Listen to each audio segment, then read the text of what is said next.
It's God's account of creation. Everybody got that, right? It's God Almighty's story of creation. In the world that we live in, there's many stories of creation. Y'all know that, right? How the world came about, how the planet Earth got here, how the sun, the moon, the stars, the universe, the heaven, how life began on Earth. There's many accounts of that story. The reason why there's many accounts of that story is because of Noah and the flood. Makes sense, right? What that means, if there was never a destruction or a day of judgment that destroyed the earth and everything on it, then it would be no confusion about who built this place. But once the flood came, the records of what happened in the beginning were lost with the destruction that hit the planet Earth. Now, if you know the history of what was going on with the nation of Israel, which you should know, the nation of Israel was actually the last nation to emerge on the world scene, right?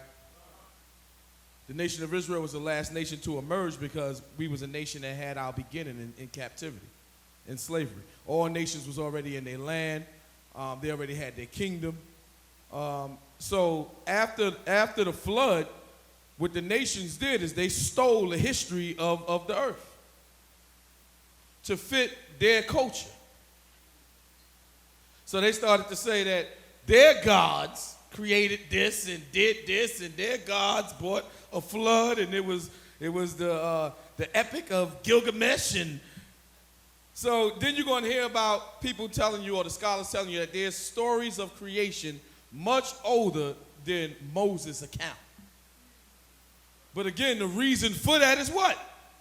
Because God destroyed the world by a flood. And then the Israelites being the last nation to emerge in the world, now that the Israelites was getting ready to emerge in the world, God done delivered them from captivity. He delivered them from slavery. Now God was getting ready to set the record straight. And he was going to set the record straight through Moses. The record had to be set straight because the nations were already lying. Make sense to y'all? Huh? Okay, so we know the modern day, besides the pagan stories about creation, the modern day story about creation, the most famous is the Darwin story about the Big Bang, right? That one star, died and exploded, and another star collided, and it was just a big explosion with one atom and another atom, and out of that chaos, out of that explosion, that these things actually are taking place in space, in outer space. Stars die, things explode all the time. Comets collide, they hit planets. The understanding that the fools, the people that don't know God, have now is that this is how life came into being. That's why Genesis chapter 1, this is the beginning of the Bible. And it's very important because it gives us the history of why are we here, why is the earth here, and what is God's plan. In the first two verses of Genesis chapter 1, verse 1 and 2, is so much information about God's master plan. Everybody understand that? Because God, he knows everything that he's going to do, or he knew everything that he was going to do from the beginning. So when he started to create the earth, there was a reason for it. He ain't just make an earth. And some people may say, okay, well, he made the earth to put life on it. Okay, but there's a reason for that. He ain't just make an earth and put life on it. You got to ask yourself, why? Everything that you do, you should have a reason, unless you're psychotic. You should have a reason for everything that you do. Now, the creator of you, how is he going to do things something so incredible as creation and don't have a reason? Y'all understand? Don't have a reason or an intention on, why is he doing these things? So that's what Genesis chapter 1 and 1 is about. Let's read that one more time. Read that again. In the beginning. Read it again. In the beginning. Read on. God created the heaven and the earth. Okay, so again, the beginning is what? Is we're going to go through the scriptures and we're going to clearly show you that that's talking about Jesus Christ, but it's talking about Jesus Christ beginning to execute this plan that nobody knows about.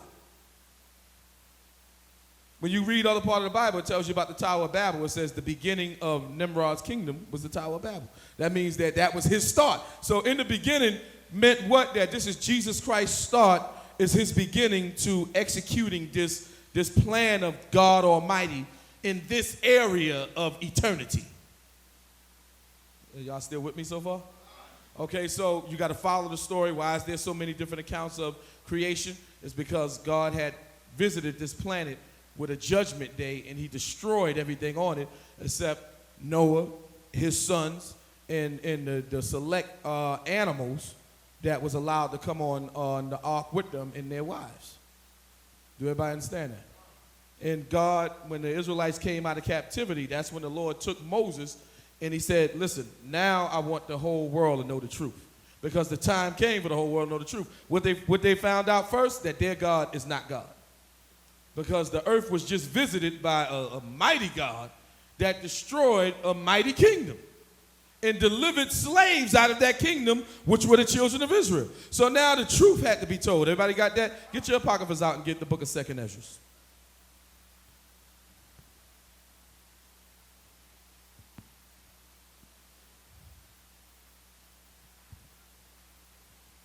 Second Ezra. And now you're going to see the plan being executed and pretty much, or beginning to be executed, and pretty much everything was dependent upon the nation of Israel. Waiting for them to get out of captivity, waiting for them to be delivered, waiting for them to move into a homeland or move forward towards a homeland so that God can start executing this plan and telling the whole world what this plan is about. But definitely telling the Israelites. Israelites always knew before everybody else knew. Everybody understand that? Everybody got that, right? Let's go to 2nd Ezra chapter 14. Why the Israelites knew before everybody else knew? Because it's our job to tell everybody else. That's all throughout the Bible. The Lord said he revealed his secrets unto the servants, the prophets. The prophets was always Israelites. Everybody got that? Christ, when he walked the earth in the flesh, what did he say? It is given unto you to know the mysteries of the kingdom of heaven. To everybody else, it is not given. Right? All right, let's go to 2nd Ezra chapter 14. And we're going to start at the 3rd verse. 2nd Ezra chapter 14, verse 3. I want you to read that. I'm going to take a different approach to this creation story. You know, I'm not just going to traditionally read on the first day, you know, this was this, the second day was this, the third day was this, the seventh day was the Sabbath. You know, we're going to give you some details on what was going on in between that. Okay?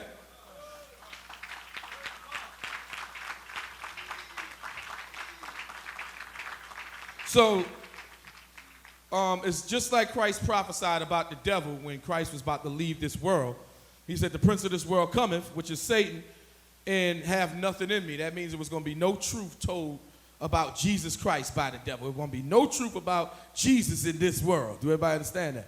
So Jesus would be under attack. The truth would be under attack. Every account of everything right would be under attack. The account of creation is under attack. The majority, believe it or not, the majority of the planet actually believes in the Big Bang Theory. They don't believe that there was actually an intelligent force, a supreme being that had a plan, and created this area of the universe, this area of eternity. So let's read about it. Let's look at it. Let's get the book of 2nd Ezra chapter 14, and we're going to start at the 3rd verse. 2nd Ezra chapter 14, verse 3. Read that. Then said he unto me. Now, this is the Lord talking to Ezra and explaining to Ezra about how he was dealing with the Israelites during the time of Moses. Read on. In the bush I did manifestly reveal myself unto Moses. Everybody remember about the story about the burning bush, right? Okay, that's when the Lord appeared to Moses for the first time. Everybody understand that, right? Because it was time for the children of Israel to emerge on the world scene. It was time for them to come out of slavery and be a nation and start to compete with every nation that was already established. Everybody got that, right? So now what is God getting ready to do? He's getting ready to set the record straight. Read that one more time. Verse 3. Come on. Then said he unto me. Read on. In the bush I did manifestly reveal myself unto Moses. Read on. And talked with him. Read on. When my people Read on. served in Egypt. Okay, so there's already a whole lot of history that took place prior to this event of God revealing himself to Moses in the burning bush on Mount Sinai, right? Read on. Verse 4. Read on. And I sent him. Read on. And led my people out of The Egypt. children of Israel was delivered out of Egypt. The Egyptians was destroyed. Their land was destroyed, plagued, and devastated. Their army was killed. The firstborn was massacred, right? Also, the children of Israel could walk out of there. And when they walked out of there, the Lord had them walk out with gold and jewels on their neck.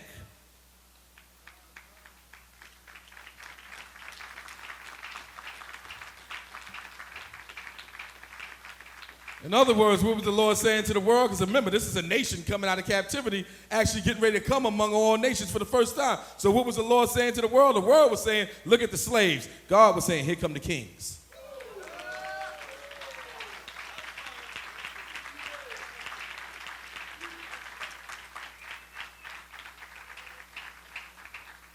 Okay, slaves don't look like that. They don't have, just the iced out, They came out of Egypt blinging, okay? He made sure that every piece of precious metal in Egypt was given to the children of Israel. To make the Egyptians feel better, the Lord said, tell them that they borrowing this, but they ain't gonna never give it back. So they actually came out of captivity looking like kings. God had a plan, right? What verse we in? Verse 4. Read on. And brought him up to the Mount of Sinai. Okay, so now they came to the Mount Sinai. Now we understanding, or we're going to get the understanding of why Moses left the Israelites, went up to that mountain by himself and stayed up there so long with Jesus Christ, the God of the Bible, the God of the Old Testament and the New Testament, the Son of God. Why did Moses stay with him for so long? Again, Christ is going to set the record straight at this moment, at this point. There's all kind of stories out there about a snake and Gilgamesh and the Babylonians and the Chaldeans and false gods, right? So the Lord about to set the record straight. Read that one more time. Verse 4. Come on. And I sent them and led my people out of Egypt. Read on. And brought them up to the Mount Sinai. And brought them where? To the Mount Sinai. Read on. Where I held them by me. Read on. A long season. A what? A long season. Read on. And told them. What did Christ do? And told them. What did Christ do? And told them. Read on. Many wondrous things. Okay, now, the wondrous things was how he created this area of eternity. He actually gave Moses and expounded on to Moses in great detail about how creation came into being. And that's where we get the book of Genesis from. That's where we get the 5 books of Moses from. Moses' story starts off with what? What happened in the beginning. So it's no doubt what God was telling Moses. He was giving them the account of creation, his account. Now, the only way that we're going to know that this is true is you got to be God's sheep. You got to be able to hear God's voice. Do everybody understand that? Everybody got that? By faith, you're going to believe that this is exactly the way creation went down. And guess what? When you get the details of what Christ's intentions is and what his intentions was, you're going to know that there ain't no other explanation for what's going on here. Why is the earth placed where it's at? Why is there not another place like the planet Earth? Why is there no other intelligent life anywhere?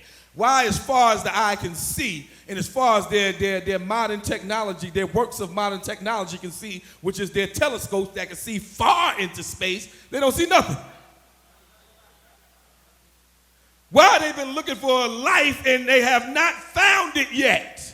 Why have they been looking for a place that can sustain life like Earth and have not yet found it? Why is Earth so unique that only life can exist here?